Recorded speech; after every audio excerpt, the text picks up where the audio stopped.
Tandikayo mukumula muko ekitundu ekyokubiri nga wenkusuubiza tugenda twogera ku interior designing. Interior designing kwe kutonaatona ennyumba munda ate nga tugenda mu kiseera ekya ebbinu oba okujaguza festival season. People need to know ebintu webiti. Woba tunuulidde paint za mirundi esatu wano ku kizimbe kwendi, ndaba grey, ndaba white, ndaba neeri gye okuyita light green. Byonna bino abikola yani nawe ekizimbe kyo sobola olabikako bwoti singa weekwata abakugu. Shakura nakandize neewayo okubeera nga nkwereza bino ebigwa mu kko ery'okuzimba nga buli ekyo ekigendako seminti omusenyu oba kye bazimba obuzimbi nja kuba byonna mbikuleetera. Tuli ne Pasha Bulime, interior designer mulamba, yagenda okututwala mu nsonga eno. Mwana wa bulenzi ye asobola totonaatona ekizimbe kyo n'okyagala n'owulira ddala nti woli waka. Sense okulaba ku program eno Akeezimbira Pasha. Akale sabo. Ntera nnyo okukyazaako ku nsonga eno ya interior designing. Naye omulimu gukuze. Omulimu gukuze. Pasha, interior designing wema nkirowoozaako nze nannyini kizimbe ntandikire ku ki nga sinnajjawwo. Nga tonnaba kutuukirira mukugu oba nga tonnaba kuntuukirira oba mukugu yenna gwe ayagala designing ono oba gwe client olina okusooka n'oyanjula idea yo ku interior yo gwe ki kyewali badde oyagala. Then n'ojjewo omukugu n'ayongera okuwabula mu ki kyoyagala kyennyini ate n'omukugu yennyini alina otwala obudde n'atuuka ku nnyumba ya ku nnyumba gy'agenda designinga ate alabe ki kyayinza okugyongerako ne kyayinza okuggyako nga tannaba kusazaamu idea ya client. Akulaba akaseera kano langi oba paint nkitwale nga nsonga ku kizimbe kyange. Langi eno oba paint nsonga nkulu nnyo ku kizimbe kyo kuba actually langi eyo yesinga okugjayo beauty y'ekintu kuba buli kimu kyetoledde ku colors. Kati nga langi eyo nga tonnaba nnyo okugigenda kinene omukugu yenna alina okusooka n'amanya ne meaning za colors kizagenda okusiga mu kizimbe kyo, si kujja n'asiga busizikala olw'okuba emunyumidde. Langi ezo ezimu zirina obubonero bwe zooleka, zirina message gye ziwa abantu, bintu bingi nnyo. Kati langi eyo nga sinaba kutandika kusiga kizimbe kyo sooka nendaba ne set up ya rooms zo, nendaba obugazi bwazo, obufunda bwazo, awo ate wensinziira okutandika okukyuzinga colors ezo ze mbayinza oteeka mu room yo. Okutonaatona ennyumba munda kukoma mu ddiro wokka? Nedda nnyo. Okutonaatona mu nnyumba tekikoma ku ddiro wokka kubanga ennyumba eno nga woogiraba erimu ebisenge dining, sitting room, kitchen, kwegamba buli room edesigningibwa ku lwayo. Ate interior design w'omu sitting room ayawukana kuwa omufumbiro, ayawukana kuwa bedroom, ayawukana n'owa dining. Kati okugeza nga sitting room olina okugidesigninga in such a way that nti mainly osooka onoolaba obugazi bwayo, mulimu colors z'osiiga ne zirabisa in case nti room kale kaŋŋambe nti ntono n'ogisiiga colors eziyinza okugirabisa nga room ennene. Okugeza colors nga bright colors ezo mu room entono woba ozisiizemu zirina engeri gye zijjayo nga room eringa ng'ennene. Kati ate okoona ebirala kwe bigattira kaŋŋambe nga curtains, ne curtains nazo zicontributingamu eyo room nti kaŋŋambe nti oba okozesa silk curtains nazo zirina engeri gye zireflectinga light kwegamba room yonna erabika nga room enfunda nerabika nga nkazi.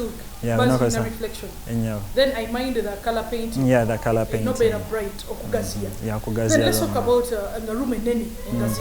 Kati room engazi olina okukozesa dull colors kuba dull colors ezo zirabika bulungi obanga ozibalansinze bulungi gwe omukugu. Yakati woba ozibalansinze bulungi then n'ozityako ne curtains ennungi kubanga room eba ennene oba tonakiweraliikya nti oba ntono oba ki. Kati ezo ozigattako ne maybe zino cotton curtains oba wool curtains ne wezitaba nga zo za bright colors naye ne ziba nga ziri mu dull colors kubanga oba odesigninga rooms zino tolina kwekubira nnyo side nti oba tugende mu dull colors kubanga ate onakozesa too much of dull colors ekifo kiyinza okuba okuzikiramu. Ate nga omanyi sitting room erina okuba nga ekkakkanya bukkakkanya muntu nti n'oba ofunye omugenyi n'agituulamu aba akkakkana. Kati ne zino colors zetusiigamu okugeza toyinza kusiiga kaŋŋambe nga kala black mu room olw'okuba nayo erimu dull colors ezo ezizikira kuba kati yo dull colors message ereeta nti okutya ereeta okutya kati ereeta fear. kati kangambe n'osigamu kale nga kala red ejja kuleeta amaanyi ebe kuleeta amaanyi kati zezo colors zirina okubeera mu sitting room ezityo dawa colors ng'oyinza okukozesa grey actually buli color oyinza ogijjamu colors nga 10 kala emu ng'okozesa tints ne shades zaayo. Amataala gano galina kyegongera ku kizimbe kyange? Amataala gano nakyo kintu kikulu nnyo kubanga obeera mu kizimbe ekitaliimu mataala tekiyinza kukusanyusa. Kati go amataala galina okubeera nga tegaaka nnyo ate ng'ate tegazikidde nnyo naddala mu sitting room ng'eno. Amataala galina okubeera ng'engeri gyoga mixins actually tukozesa nnyo warm colors let me say warm white oba ne white to be playing around with ne tubigattagatta kubanga okozesa white yekka ate light eyinza obba ennyingi nnyo nate okozesa warm colors oba n'obigatta light gyenaakuwa ejja kubanga nga nsaamusaamu era nga naye kuwa okukakkana nga wogiraba. Floor setting oba wansi w'ekizimbe waliwo ajja kugamba nti nze ndi wa carpet omulala wa tiles omulala agamba ayagala 3D biina engeri gye bicontributinga ku kutonatona kw'ennyumba. Actually kati okusinziira ku mulembe nga gwe tutuuseeko kati mulimu floors ezimu ze tutakyakozesa nga zo siyinza encouraginga omuntu gwendizayiningira nganzi omukugu ate azikozese mu nnyumba ye. Kati ogesa waliwo floors nnyingi nnyo tusobola okukozesa epoxy floors ezalibadde nga 3D floors nga ogituukamu obanga ali mu kintu kyennyininyini kwegamba nebanga ekunyumira obeeramu ng'olinga actually nga owulira nti 3D era ekintu kiba kijjayo bulungi eba ekisembereza ddala. Omuddo guba muddo oba amazzi gaba mazzi nnyanja eba nnyanja. Yakati ate waliwo emirembe egimu gye tuvuddeko nga wagamba nti seminti n'oyiwako ka oxide ka red ne carpets zennyininyini ziri ezasooka zigenda zibawo nawo waliwo zino carpets kati ezirina ebyoya nga bingiko. Zo yinza oteeka mu interior naye ng'ate ogoberera nnyo ekintu ekiyitibwa kala. Tubuulire ku ntebe n'emmeeza biki ebituufu bye nanditadde mu nnyumba amakulu ng'eno? Ennyumba amakulu ng'eno emirembe gigenze gikyuka. Entebe ze twali tukozesa edda ate kati twazivaako. In fact tezikyakolebwa nakukolebwa. Kati mulimu entebe kati olaba room ng'eno entebe actually zikyuse nnyo mu shape yazo. Kuba twali tumanyidde nti olina 3-seater ne 2-seater nga byogattawo oti naye kati tulina entebe eza set kangambe nga L mulimu eza I mulimu ne type z'entebe endala. Kati ennyumba ng'eno era oba osobola okufuna entebe yo nga ya L ofuna entebe yo nga ya L ne kuba ofuna L actually ezo entebe ziba side yo ku kisenge eri okusobola okuwa space gy'onaakoleramu ebintu bye ebirala in case bagenyi bageza ne movements nyingi. Wano wennyini katugendeko mu kanyumero kaffe akakyekolere. Ekyo kye tulaba wall hanging ez'ennyumba, the beauty of a house. Paint kijoyinza okukozesa ddala ffe abali mu construction osobola okukola ekintu ng'ekyo ne kibeera nga artistic impression erabibwako.